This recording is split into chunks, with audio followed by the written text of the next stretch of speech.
Om Sadashiva Samarambam Shankaracharya Madhyamam Asmadacharya Paryantam Vande Guru Paramparam Vishwaro Guratmeti Murti Beda Vibhagine Vyomabda Vyapta Dehaya Dakshinamurtaye Namaha Savavedanta Sedanta Gocharam Tamagocharam Govindam Paramanandam Satguru Pranatoshmaham Om Om Shanti Shanti Shanti Om Namaste Om Ishwara.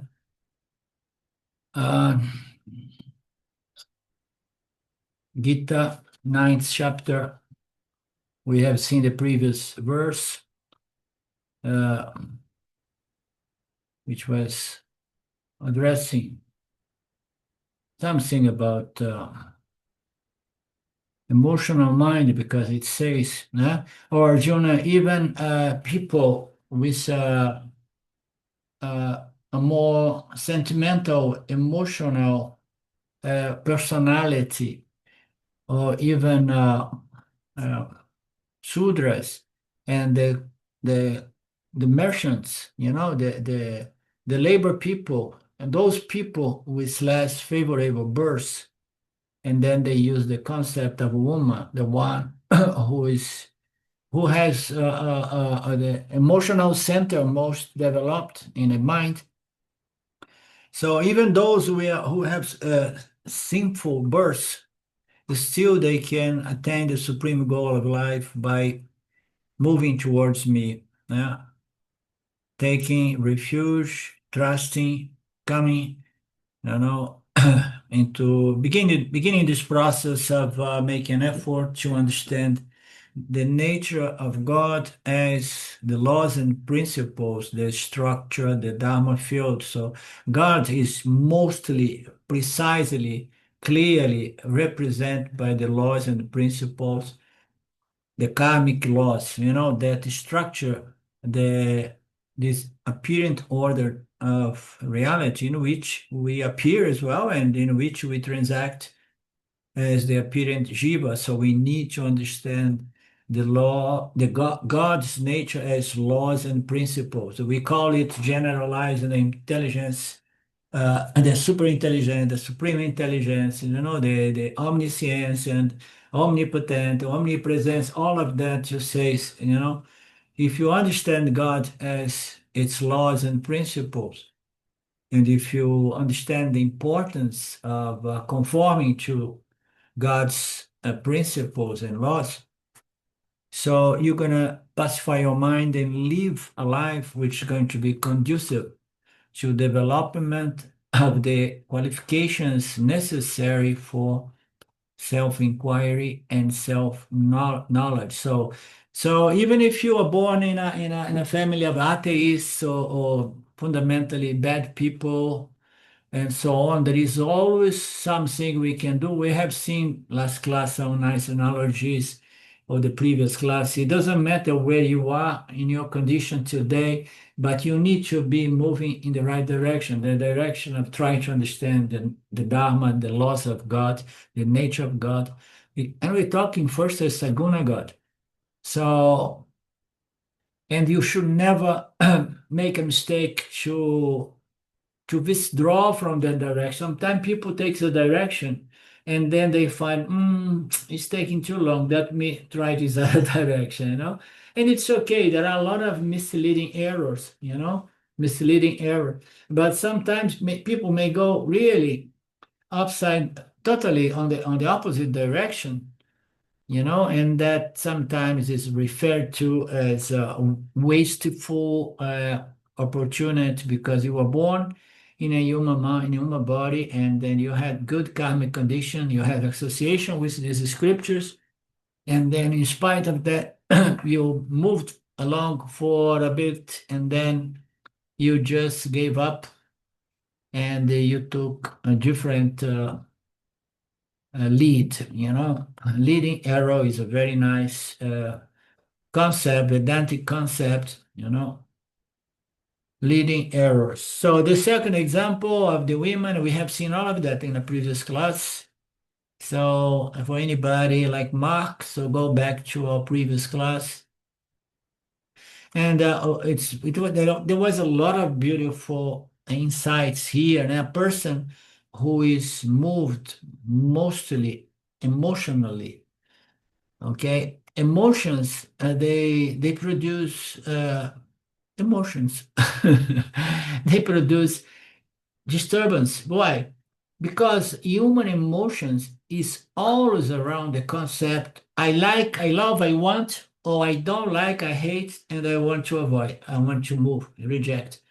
So those human emotions, they are almost all the time invariably about, wanting something or running away from something, and that causes great disturbance and frustration because once Ishwara wants to really bring something to us that we don't like, you can run howsoever you want, but Ishwara is going to deliver because it's better than UPS and FedEx and any one of these delivery systems.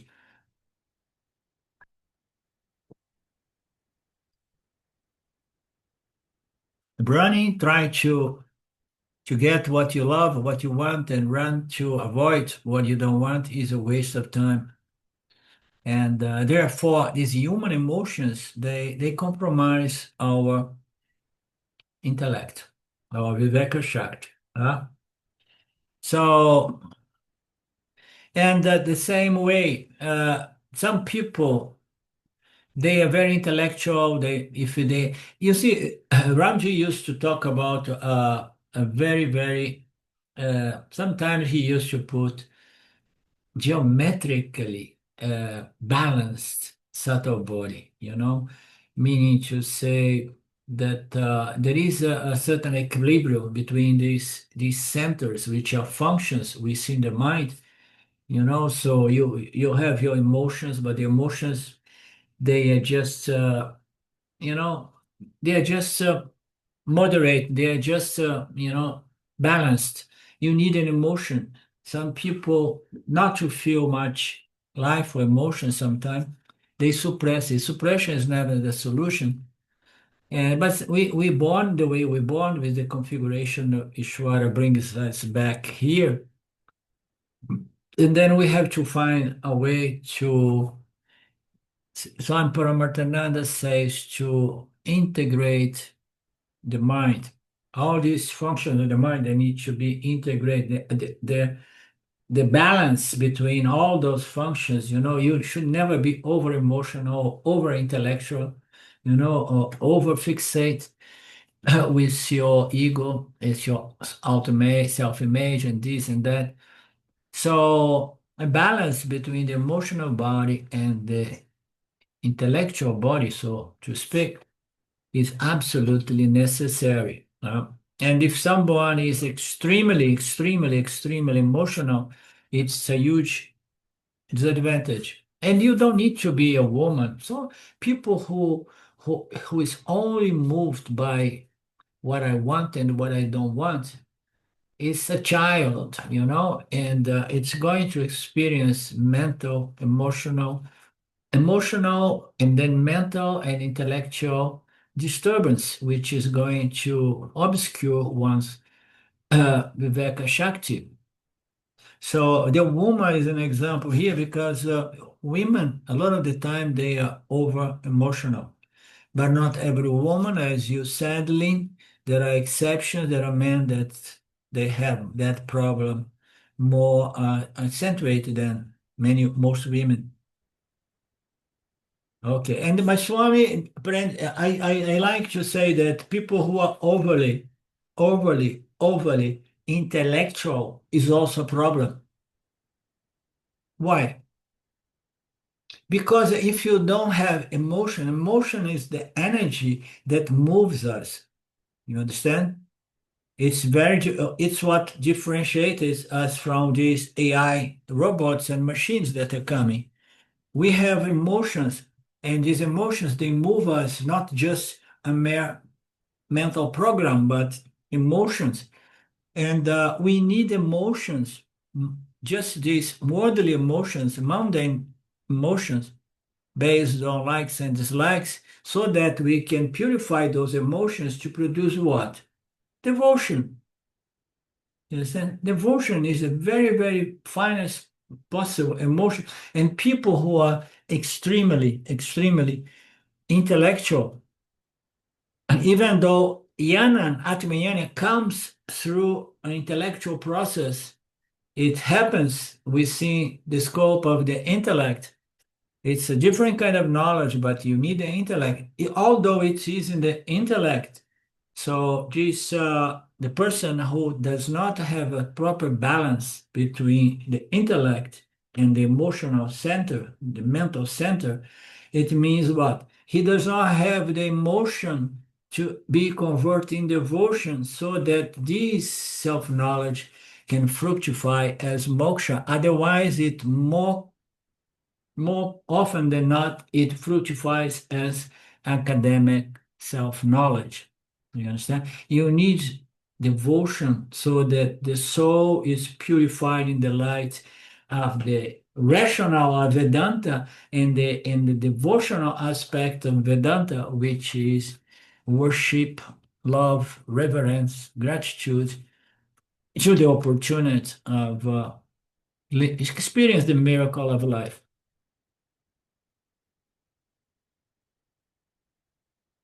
And then Swami reminds us that over personal, a personality over emotional develops attachments, and attachments is a problem. So we can see that has to be a balance, a very much well balanced integration, and equilibrium, you know.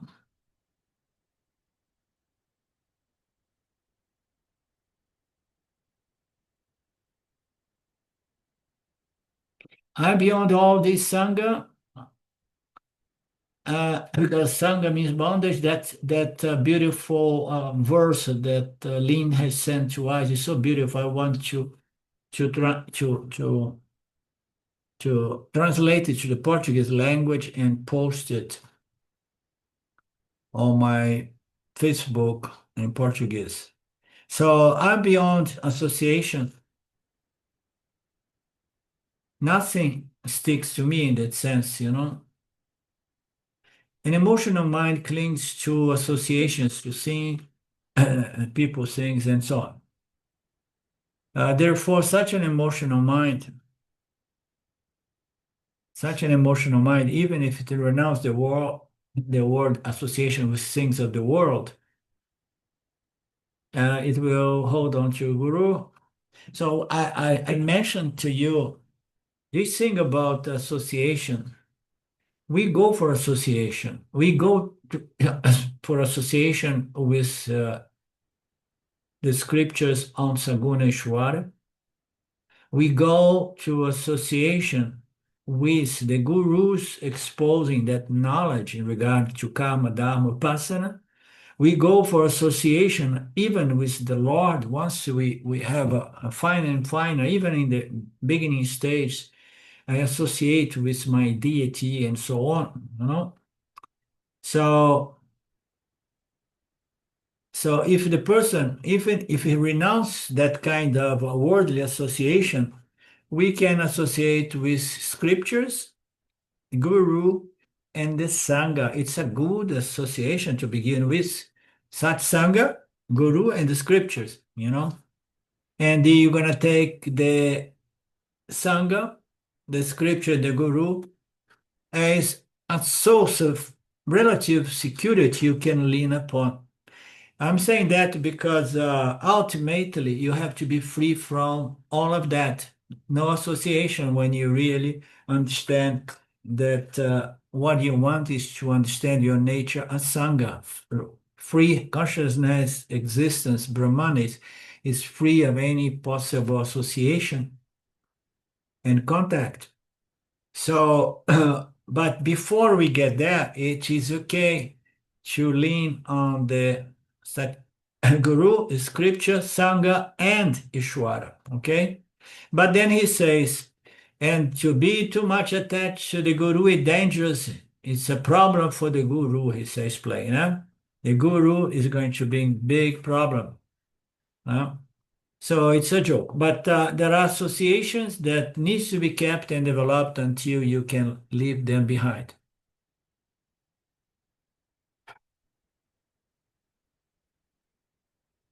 But ultimately, the climax of Vedanta is what? So the Lord is my own inner intrinsic nature, which is nirguna, Atma.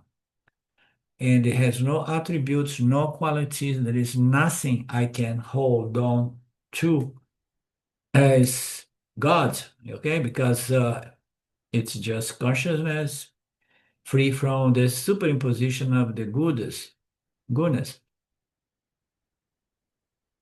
So this is the ultimate, the free understanding.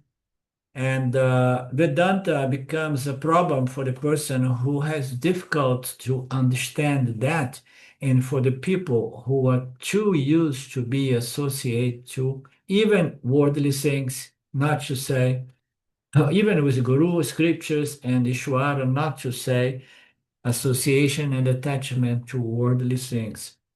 Therefore, Vairagya is one of the qualifications, the ability of undoing, neutralize those attachments. Attachment comes from an emotional mind. Therefore, whoever got such a mind is called a female kind of mind. Even male people have such a mind. Vedantically, that person is okay. An emotional mind. That's how we end our previous class. Then he's going to develop the second class of people that are in disadvantage, but yet it's enough to turn towards the scriptures and making a firm resolve, firm decision to move in that direction. That's enough to be sure that sooner or later qualifications will be developed and I will understand and assimilate and internalize the teachings on moksha. So then we have this class.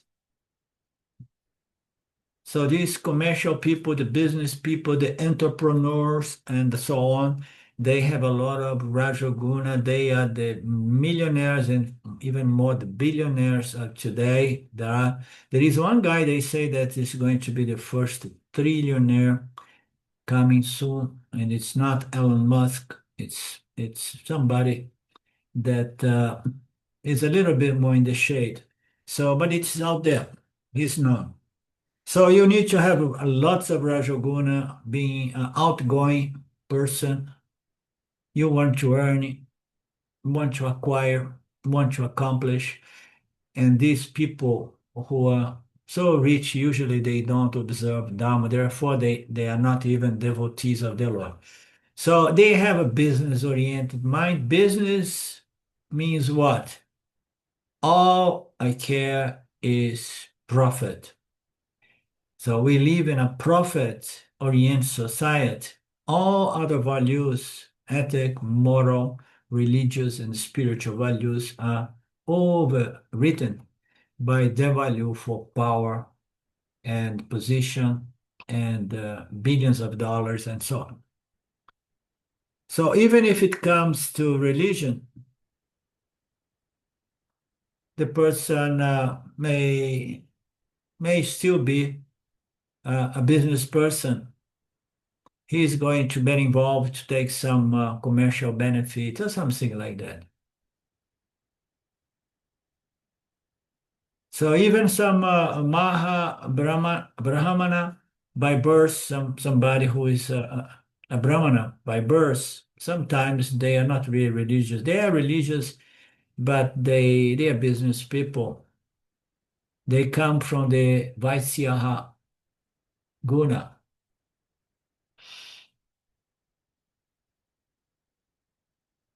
So those are the difference between the two predominations of good gunas, more rajoguna and more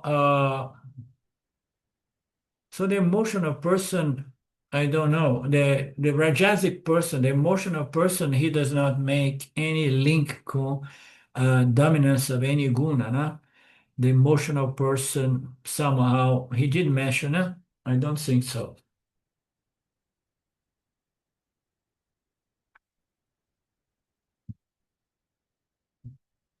That is Ranji. He likes to link everything with the dominance of gunas. But here we talk about the business people that is too much attached in doing to attain. Business-minded person, and then the other one is an emotional mind person that I wouldn't say what is the proportion, what is the dominance of gunas in such a person, you know. Let me see if something flashed in my mind. And then we'll talk about these two guna uh, domination or predomination in these two classes of people. And they are both seen on people with some disadvantage, but they are not as evolved. But it's enough that they make a resolve and they move in that right direction that the Lord is going to protect such people. So what is the third one? Sudra. Então, this is easy to associate with Tamoguna. Okay, so we can say something about. No, I wouldn't say anything about. I don't want to speculate about the emotional people. So, Arlindo, do you think that maybe this emotional mind, I mean, emotions have a lot of energy. So there's rajas there, and there's a lot of ignorance definitely, because so maybe they're just a big mixture of rajas and yeah, tamas. yeah. There are some text that breaks down this in terms of proportions. You understand? So, emotional person, it has some Rajaguna to move all those Shakti. So those prun. I would say. Um,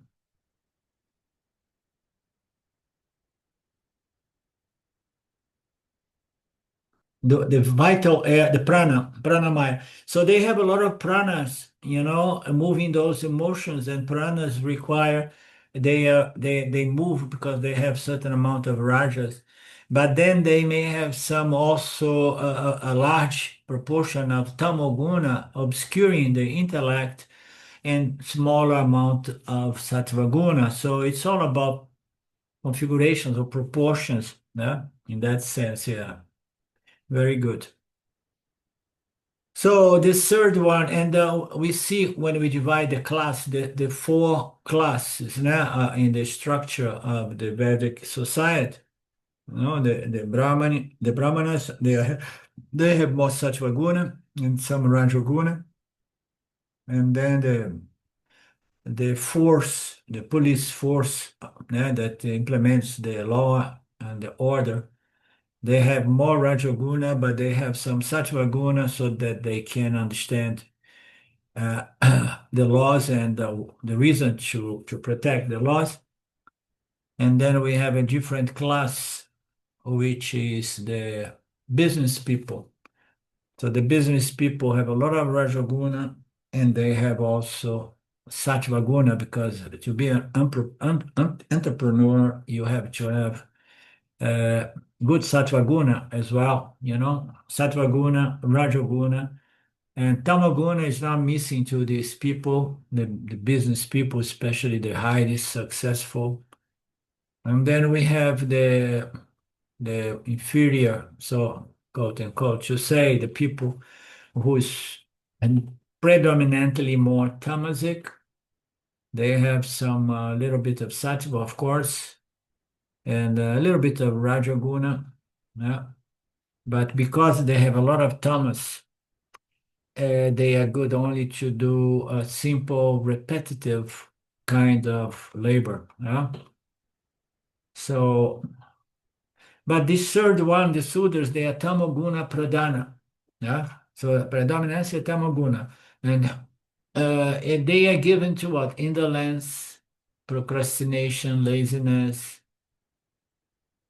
animalistic living. Who has got one philosophy, as we say in India, cow, pio, maja, car, eat, drink, and be merry. Yeah, you know.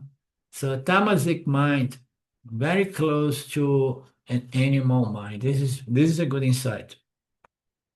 And unfortunately, the laws of society, which is modern fair, uh, compels every living being to work to earn a living, organize a living. Even if we would live in tribes, it's still, there is a lot of work to try to grow some food. So, and the Tamasic people do not like to do many things. They like to stay, uh, procrastinate and stay lazy. We are talking about Sudra, uh, maybe Aguna, Brahmana, Ajat Sudra, Jat Sudra. We are not talking about Jat Sudra. Maybe Jat Sudra may be a guna Brahmana. Yeah. Maybe a good Brahmana. They may have even some good Sattva guna there. A Jat Brahmana may be a guna Sudra. Okay. He's saying that it doesn't matter. You may be a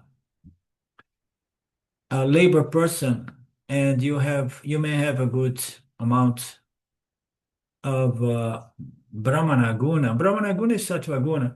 So, or you can have, you can be a Sudra, a labor person, and yet have those emotional centers highly developed.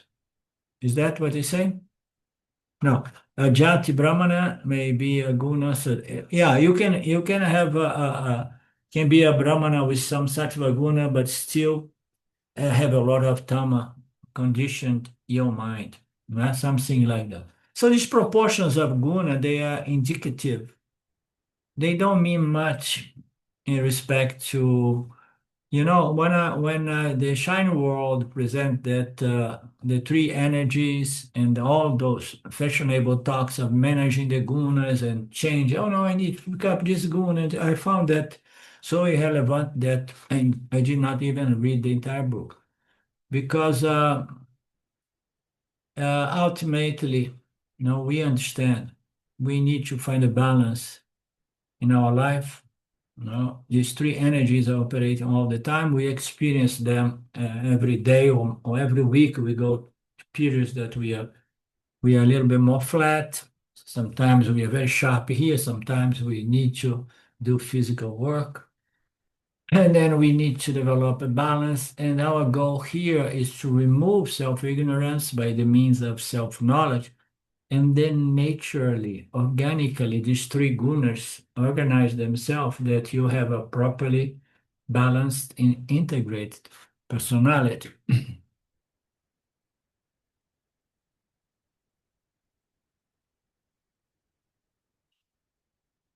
Okay, guna three means more emotional than rational. Guna, vaisya is commercial mind, and the Sudra is more indolent.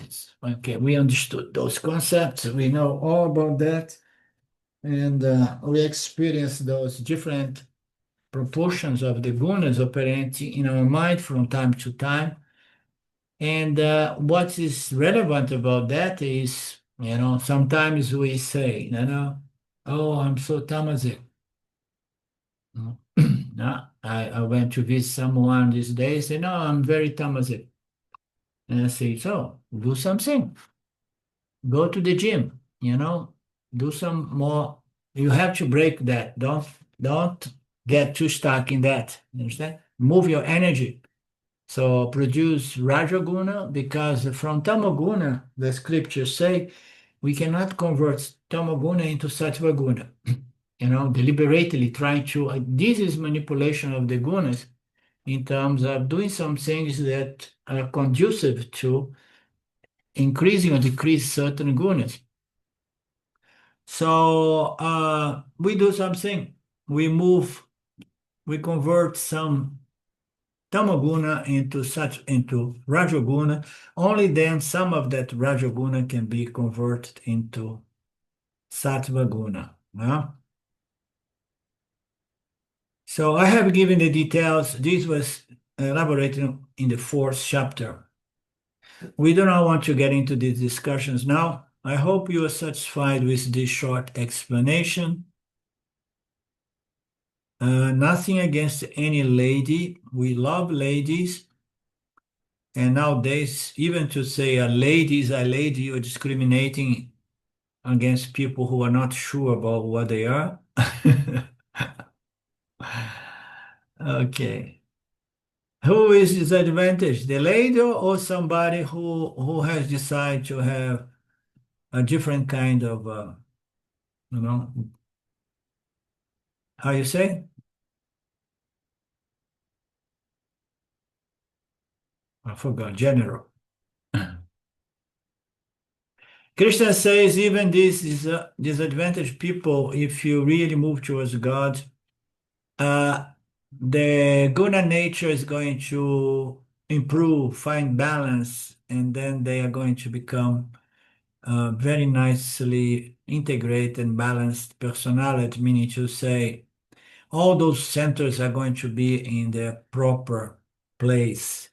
So why? Some people, when they are mostly emotional and the intellect does not have much of a say, you know. In different nations, we have different situations playing nowadays, okay? But sometimes you have one of the centers, which is the judicial, that overrides all the others, the executive and the Congress. And then the Congress and executive cannot do anything because judicial took over. Oh, it's the example of Brazil. It's a different kind of dictatorship.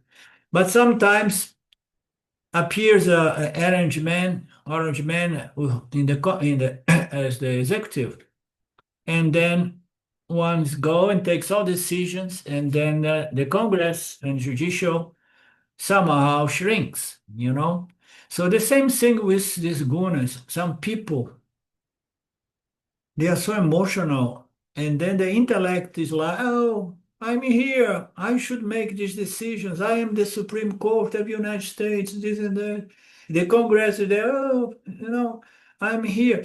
But the emotional mind is going to take decisions impulsively. I'm saying that because it's an incredible example of what is happening nowadays with the orange man. You understand? So Krishna says that this is advantage. They may be able to change their character if we start integrating and balancing our personality so that we leave the intellect to do what it knows the best. We need the mind with the ability of contact the object, the thoughts of object, and get a proper feeling about that object. And the feeling should not be, I like because it gives me pleasure, but I like this object of experience because it's in harmony with Dharma.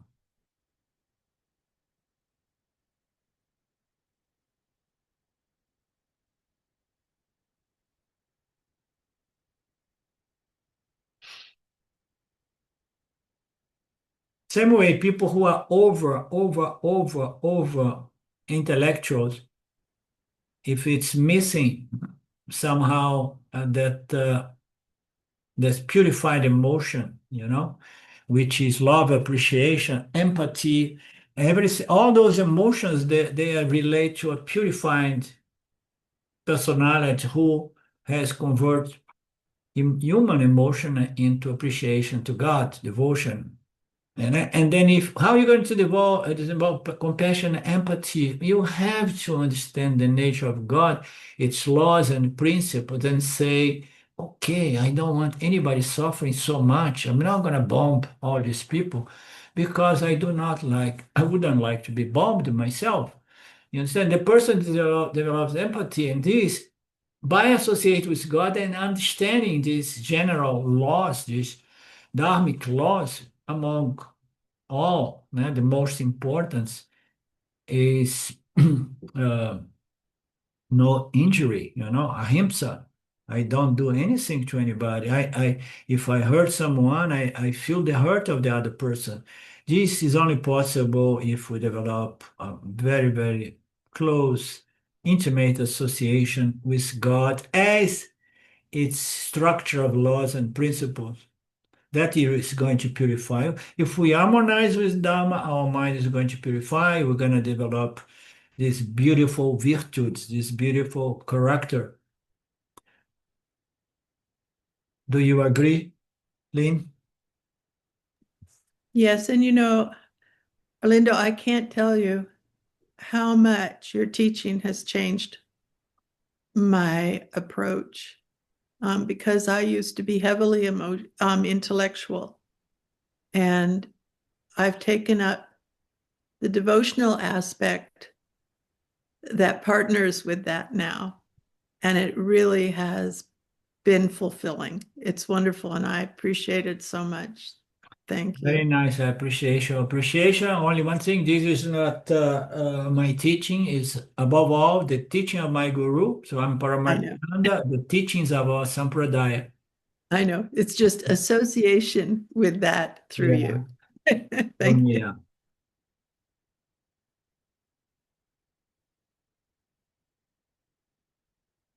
Yeah. Here he says exactly what I was just saying. Krishna says even these people with advantage, with personalities which are not balanced, which are not well integrated, if they surrender to God by understanding and submitting or conforming to the laws and principles of God, they will be able to improve their character, to change their character. Okay, every center is going to be in its place. This is a health subtle body. The emotional center knows how to contact the world and then get a sense, get a feel. The feel should be permeated by always a sense that this is prasad, that this is an opportunity.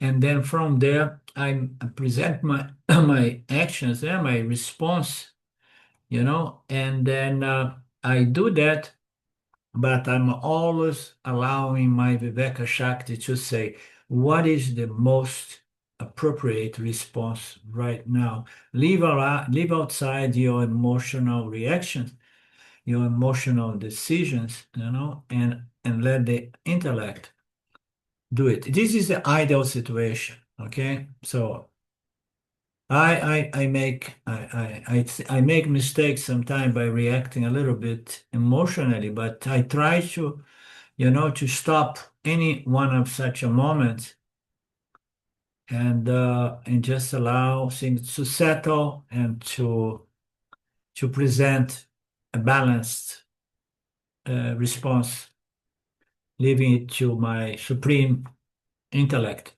Viveka Shakti.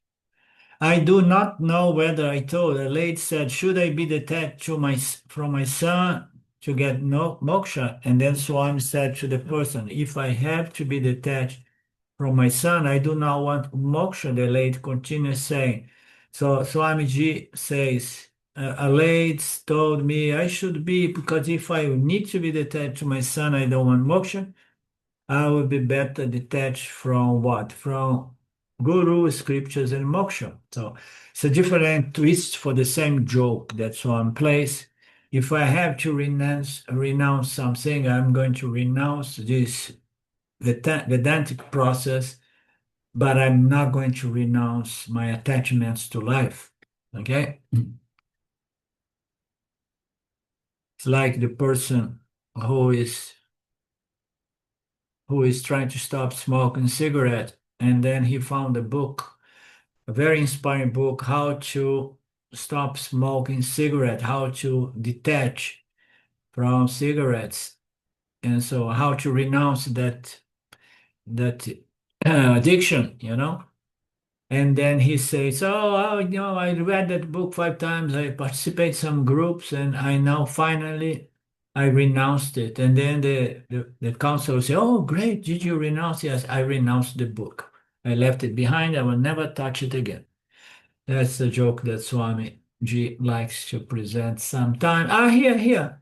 He, and I did not read it. He's present the joke right away, right here. I'm anticipating myself. Smoke cigarettes is injurious to health. I gave up. I gave up what? Reading the book. Emotional mind says if moksha requires detachment from one's son or close relatives,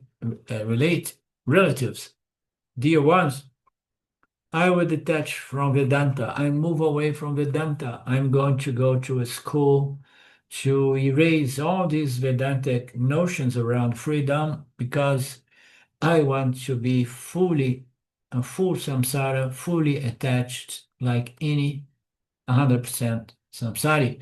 So I want to say such a mind finds Vedanta very difficult. Krishna says, stay attached to your children and also give me, Bhagwan, some attachment.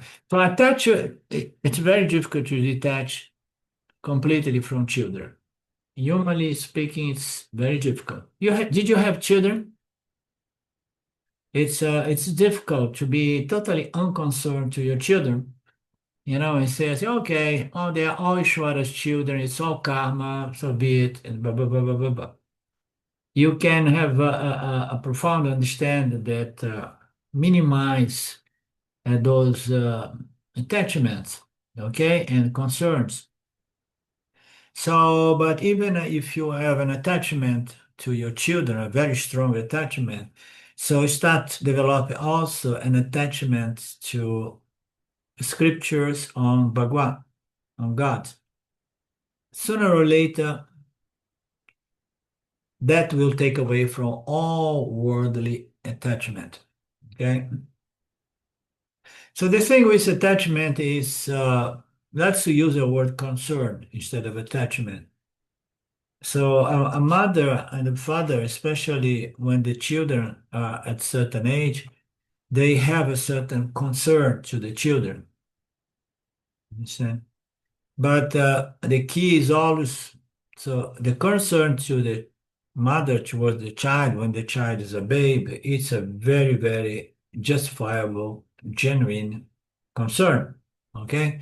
The child depends on you, but as he grows, we have to make that concern more moderate, not over concerned. Otherwise, it's very bad for the mother and the child. And then there is a saying that, oh, the child never grows, never stops being a child to the parents because there is always a concern if they crash and get in trouble and so on.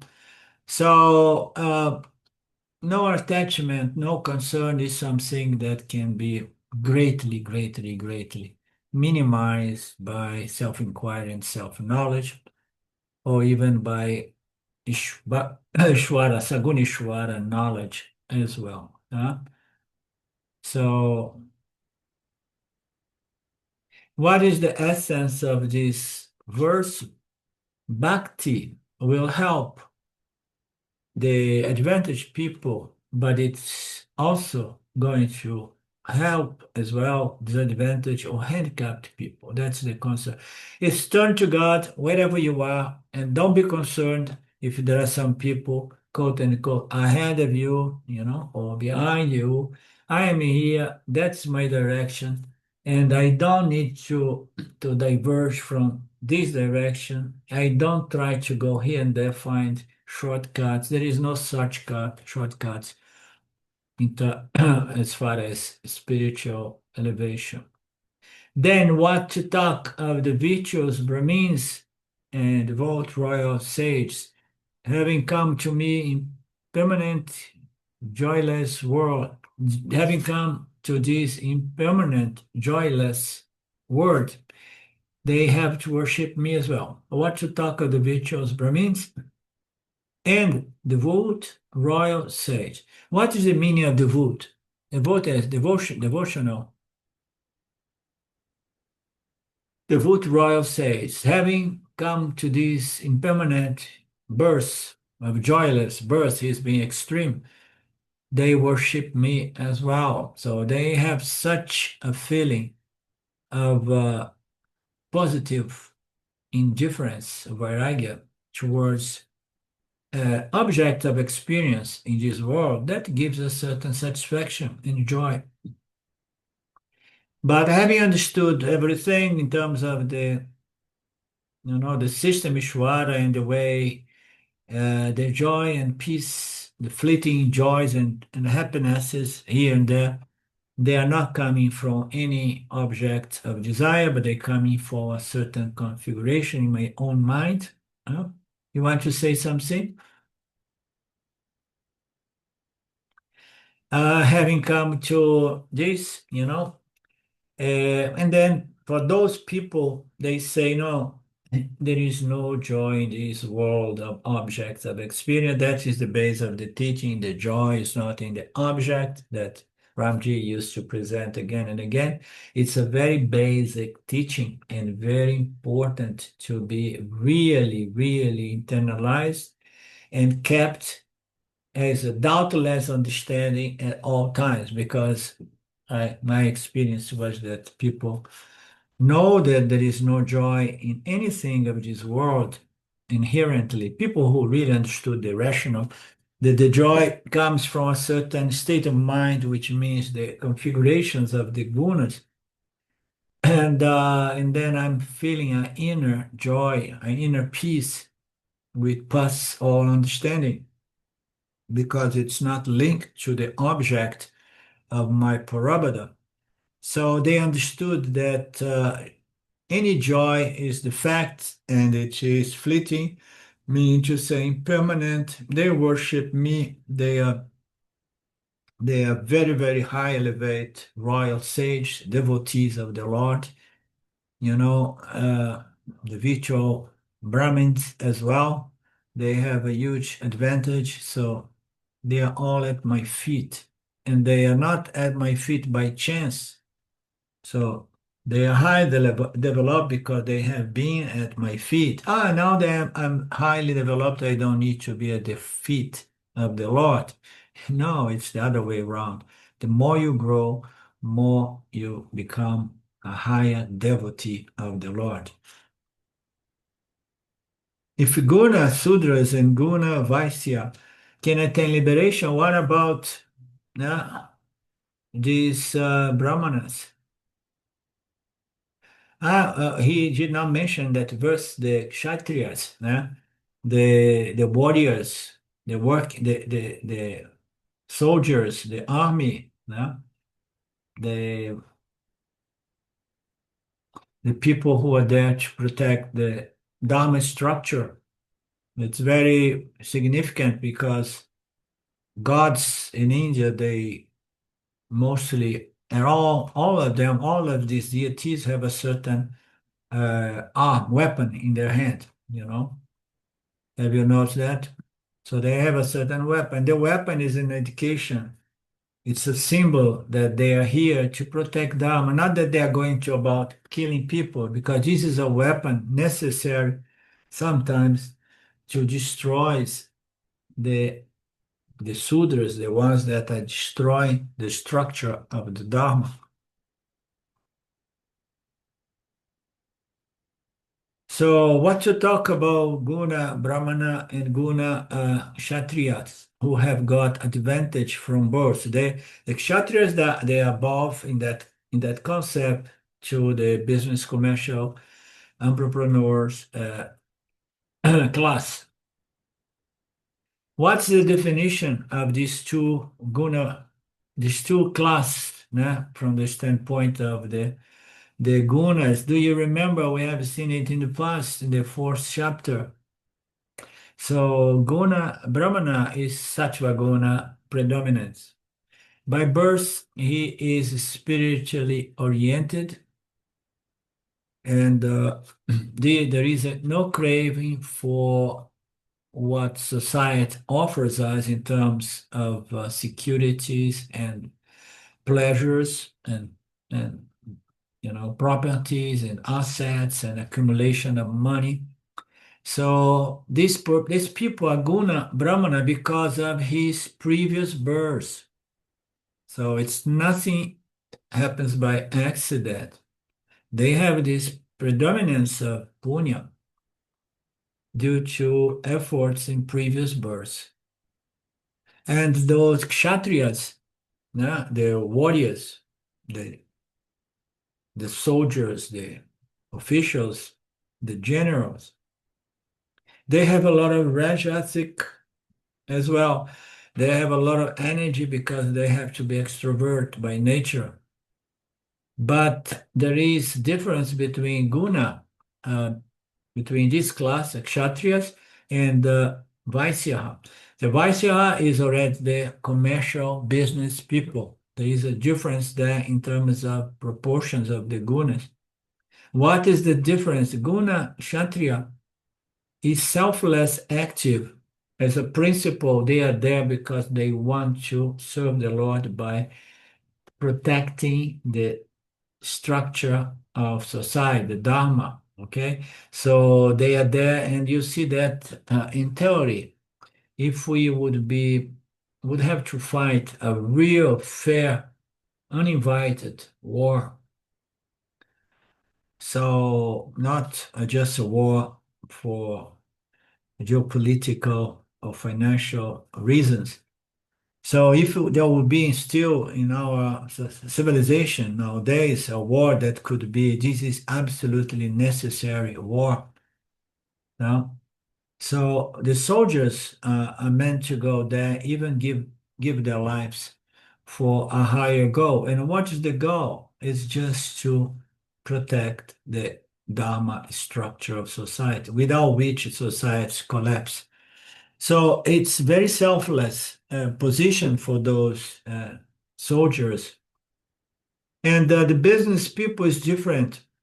Okay, he is selfish and he's active and he wants to accumulate rich money and power, position, prestige. A selfish active person will not grow spiritually. A selfless person working to protect the Dharma is growing spiritually if he really comes from that angle of understanding and motivation. A selfish, active person will be spiritually stagnate, as we said. So somebody who in another classification from another teaching, if you are a Sakama Karma Yogi or a Sakama devotee of the Lord, you are very rajasic. You want to get more and more art and karma, and it said that you spiritually stagnate because only when you are giving back value to the field, to the structure of the Dharma, try to benefit other people and so on, only then you begin growing. Not that by doing something you grow spiritually, but is you are growing spiritually, genuinely you are trying to add value to society. Okay. So, and then you are adding genuinely, your true motivation is to serve society because you understood that society is but Bhagwan, and then you are growing spiritually. A self-active person will be stagnate, he will grow materially, as we know. Everything is for myself and my close family. They don't like to give anything back. They don't got to do anything. He will direct to the neighbor saying that he's a great donor, even if someone asks if he wants to make a donation to these people. So selfish, active person may materially grow, but spirit stagnate. Such a person is called guna vaisya. Okay, so the guna kshatriya is also active, but he has this attitude of serving society.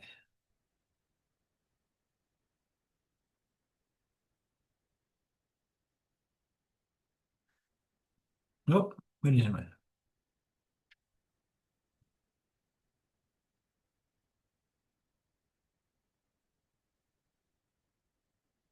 What is it? Okay. Therefore, every action contributes to the Dharma field. Therefore, such a person will purify the mind more naturally and more rapidly.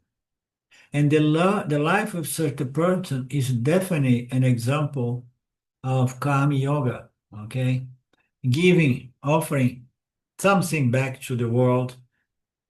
And whereas the guna vaisya life is just karma without yoga.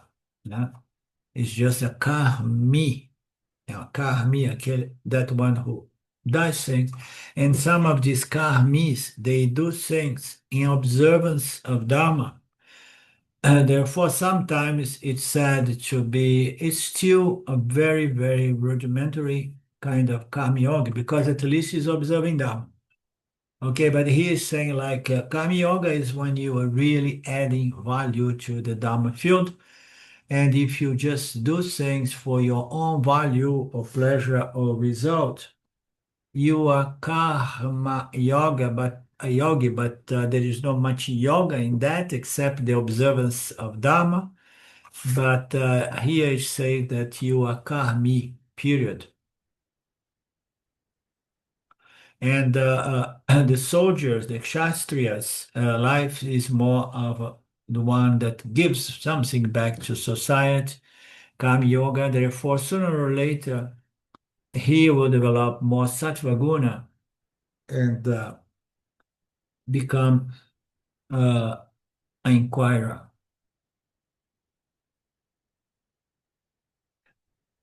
Therefore, guna brahmana and guna kshatriya are advantage people certainly. Bhakti will help with them quicker.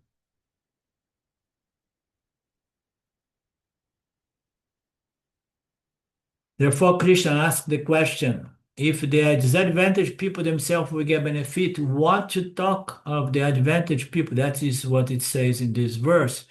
So the advantaged people, it's just enjoy life, just like someone playing tennis after winning the first two or three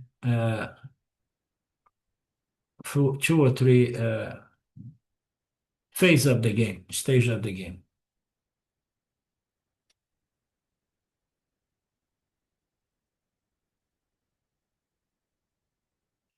Okay, I'm gonna stop now, Lynn. I have two people that I need to talk, try to reach me, and I'm rejecting the calls. Again, I'm terminating the calls. I need to call them quickly before they disappear from my reach. Okay, and I told them that I need to talk to them around noon, but we're a little bit late because we began late.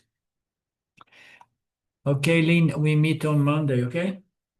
Namaste. Om Purnamada Purnamidam Purnamudachyate Purnasya Purnamadaya Purnameva Vashishate Om Shanti Shanti Shanti Om Namaste. Linda, namaste. Next Monday.